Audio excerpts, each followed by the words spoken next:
Thank you, thank you. My name's Nath, or as the other comedians know me, the reason so many white people are here tonight.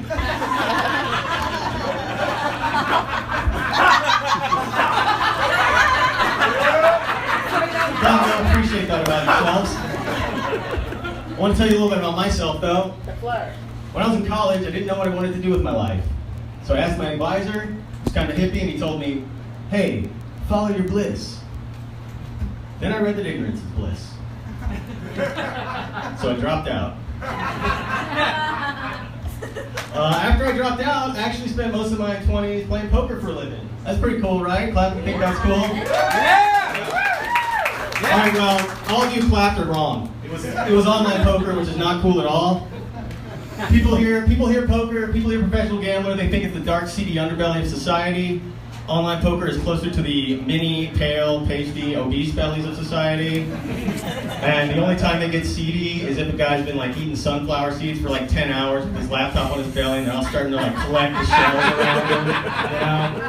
You know? It's not nearly as cool as it sounds.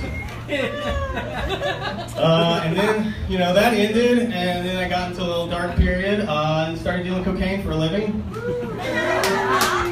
Alright, I just know the sheer number of people who cheered that meant that was entirely believable, but it was a lie.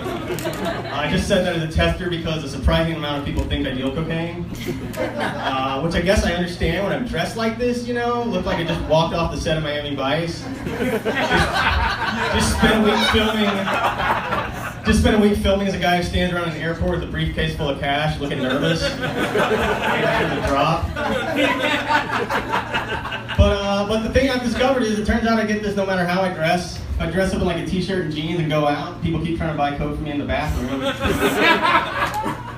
And if I wear a suit and tie, people think I'm just really, really good at selling coke.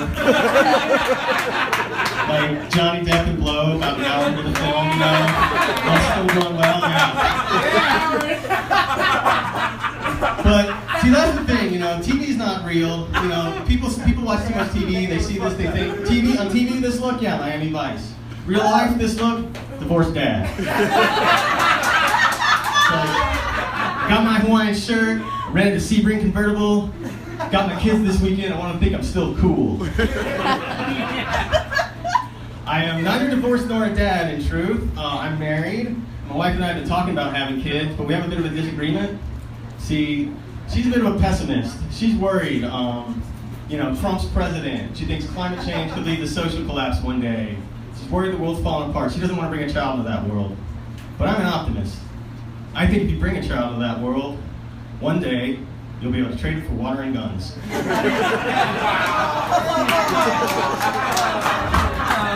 I'm sorry, little Timmy, but I think deep down you knew where this was always going. So anyone here have kids? Yeah. All right, let me ask you something. What's your biggest fear about having a kid? Just having the kid itself?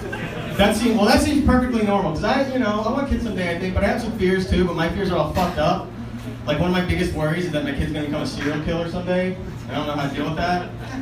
I was reading about the Son of Sam recently. Y'all know who that is? Yeah. Most of you do, great. You know, if you don't, guy from the 70s and killed a bunch of people in New York. Pled Sandy, said his neighbor's dog told him to do it.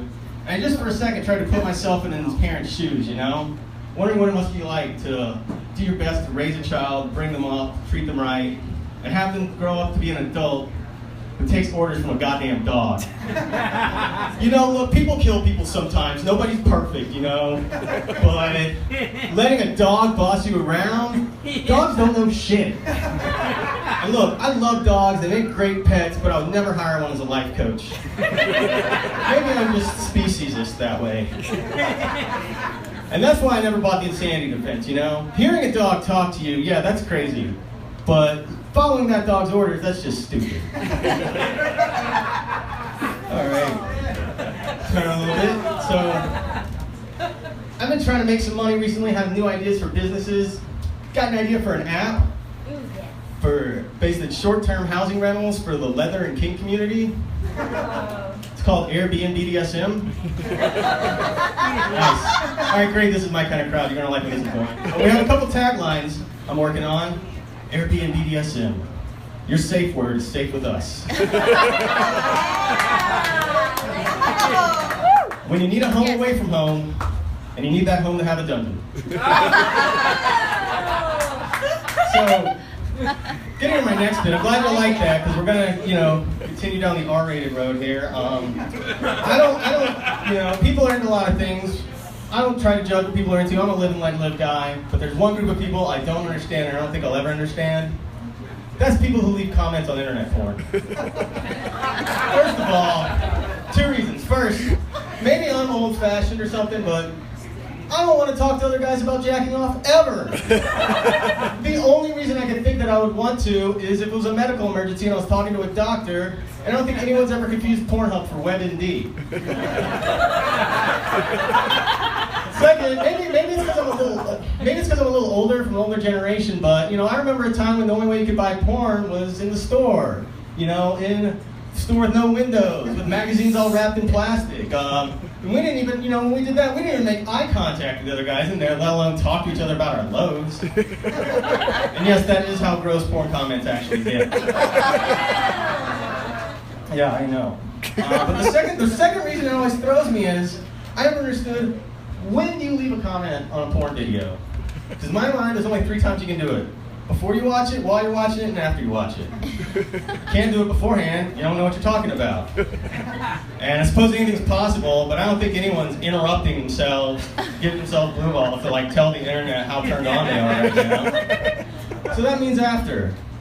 And again, maybe I'm a little old-fashioned, but one stereotype of guys I've always found is true in myself, is that once I finish, the last thing I want to do is think about sex anymore. Which means either these guys are sitting at their laptop, finishing up, still, oh, that is not for sitting. Maybe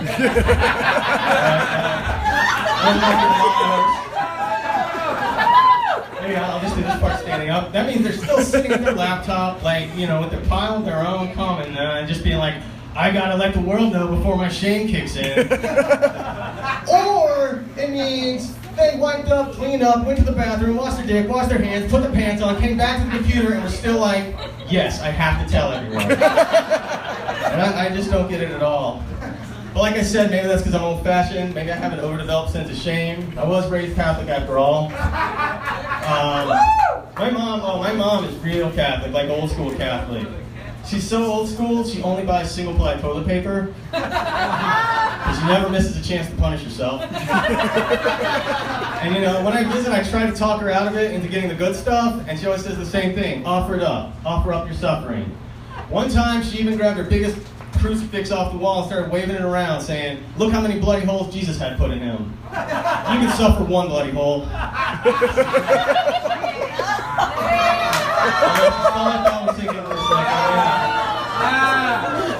Alright, well, since we've talked about child slavery, jerking off, and buttholes, I'm going to try another topic that will alienate anyone who hasn't been alienated yet, politics. So here's the thing, they say you shouldn't talk about politics on stage because half the crowd's Republicans and half are Democrats and you're going to offend or alienate half either way. But I don't worry about that because as the gentleman just yelled out and prompted, my politics are going to alienate everybody, so I don't care. So let me tell you, so here's my thing. Don't like the Republicans, don't like Trump, didn't vote for him, but I think the Democrats are really fucking up the opposition. Yeah. And I'll give you some examples. First off, who they're trying to run against Trump, they saw that Trump was, it seems like they saw that Trump was on WrestleMania once, so who are they trying to talk to running for president in 2020? The Rock. Seriously, it's like, Trump appeared on WrestleMania, and The Rock won WrestleMania, therefore by the transitive property, that must mean The Rock will beat Trump in an election. The other one I don't like, they're trying to push someone for governor of Ohio to be Kasich. You know who they're talking about? Jerry Springer. I'm serious, it's really like they look at Trump and said, well, Trump was a game show host who grabs women by the pussy. What's the closest thing we have? Well, we got a talk show host who was mayor of Cincinnati until he got caught paying a hooker with a check. That is 100% true, by the way. But that's my point, They're missing the point. They're missing the point. And they also miss the point with what they criticize and make fun of about him. I think there's lots to make fun of, but I don't agree with the ones they do. First of all, they criticize him for being lazy. 2 things. First one, that's the only thing about him I understand. Who here hasn't gotten a job they thought they really wanted and then turned out to be way in over their head? Yeah, exactly. That's like the one relatable thing about it. The other thing I don't like, or the other reason I don't like this one is like, being lazy is great for the rest of us. And being lazy is the biggest impediment to the Republican agenda right now. Like the only thing, it's like the Democrats are trying to say, Trump is a fascist who will destroy America and wants to violate everything we hold dear. And he needs to stop watching TV 5 hours a day and golfing every weekend and hurry up and do it already. I love that he's not doing shit. That's the one thing I like about him. I'll tell you, one other thing I don't like about is the way they make fun of Melania. Not that I think she's like a great person or anything, but they make fun of the wrong things. Like she's an Eastern European immigrant, and they like to make fun of that, and I think that's fucked up. You know, she had some nude photos leaked too. So sometimes I hear Democrats whispering that like, oh, you know what, I bet she was a prostitute back in her home country. You know what, good, I hope she was. Frankly, sex workers are people too, and we need more representation in government for hooker Americans. But not only that, the other thing they say is that like, oh, well, if she's a hooker, that means the White House is going to be less classy. But let's be honest, in this election, who was the other choice for First Lady? Bill Clinton, right. Who already lived there once and got in trouble for fucking the interns. What do you think he would have done without even having a job this time? I mean, I like him all right. I like Bill Clinton all right, but I never would have called him classy, you know? But seriously, all right, let's try to look at this objectively. If you can forget about the personalities, whether or not you like the people, if it's true that Melania was an Eastern European hooker, and now she's the First Lady, isn't that like the biggest ladder climb in history? Fucking even Arnold couldn't get into the White House. You know? Arnold wanted to, and except all he gets now is, he's pissed all he gets is Trump's game show, and Trump gets to be in the goddamn White House. I mean, seriously, Kim Kardashian took a sex tape with a C-list rapper and turned it into a multi-million-dollar empire. Melania Trump makes that look like bullshit. Seriously. Her story, it's like if you crossed Pretty Woman with the Hugh Grant story from Love Actually with the time Hugh Grant got arrested for soliciting a prostitute. All right. I got one more before I go. So, I watch a lot of TV. I don't know if y'all do. TV fans give up TV. Well, one thing I've noticed lately is that, they're remaking a lot of series, right? Updating old ones. Like last year they made some new Gilmore Girls. This year they got the new Twin Peaks. I have an idea for an update for an old show. We got any fans of Friends in the audience? Yeah! Right. The rest of you at least remember it, I assume. Yeah. So I got an idea for a new show. Although we can't quite make it yet, it's a little forward thinking. We're gonna have to wait about 20 years. But the premise is, all 6 of the friends are now living in the same nursing home. I call it Old Friends. And so I don't have much beyond the concept and a theme song. But I'd like to finish out tonight by singing you the theme song. It's to the tune of the original. Yeah, if you remember the original, you want to clap along, that would help a lot. Well, that's how I'm going to end tonight. I'm going to, just a few little rewrites of the lyrics. I would like to sing to you. I'm going to have to get my phone out because I don't have a band with me tonight, unfortunately. They got the night off, yeah. Anyway, here you go. The theme song to Old Friends.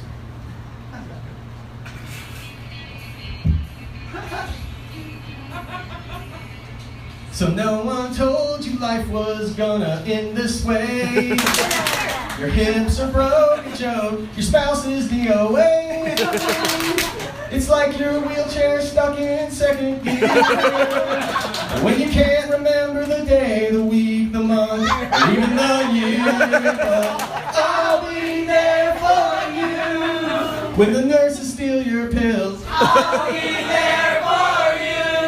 When your kids rewrite your will, I'll be there for you. 'Cause you're... Wait, who the hell are you? All right, that's my time.